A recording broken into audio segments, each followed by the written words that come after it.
ঠিক আছে আপনার চালান।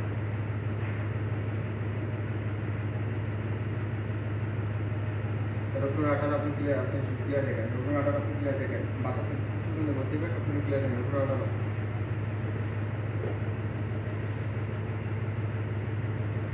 রাত 3টা বাজে। এখন আমরা যা ধীরে ধীরে করতেছি ঘূর্ণিঝড় শক্তি উপকূলের ভিতরে অনেক আঘাত আনছে বা বঙ্গোপসাগর আঘাত আনছে। আর 3টা বাজে রিপ্লাই।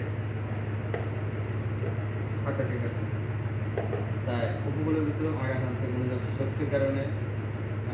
ঝড়ো হওয়া বোঝা গেছে, বাতাসে অনেক গতিবেগ, এই কারণে রুলিং হতে আসছে বা অনেক ঢেউ হতে আসছে। এই ঢেউর কারণে আমরা ব্রিজে ডিউটি করতে আসি,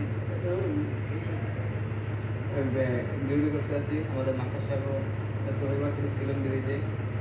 আমার সিনিয়র মাস্টার ব্রিজে ছিলেন, আমি ছিলাম রাত্র রাত 10টা থেকে এখনও আসি সজাগ ছিলেন রাত 3টা বাজে। এখন সজাগ আছি, এটা 7টা পর্যন্ত থাকবে। আশা করা যায় আমি 7টা পর্যন্ত থাকবো। সকল আমাদের জন্য দোয়া করবেন। পরবর্তী শুনছি একটা mother বেসেন, mini mother বেসেন Bashundhara Chittagong চরপাড়ায় ঘাটে পাথর উঠে গেছে ঘাট বরাবর। বেশ কিছু বাস্তবায়নের জাহাজ ওগুলো কিন্তু উঠে গেছে, পাথর উপরে চড়া ঢেকে গেছে। তারা সব সুস্থ নামাইতে পারে, দোয়া করবেন, আমাদের জন্য দোয়া করবেন। আপনারা একটুই করবেন,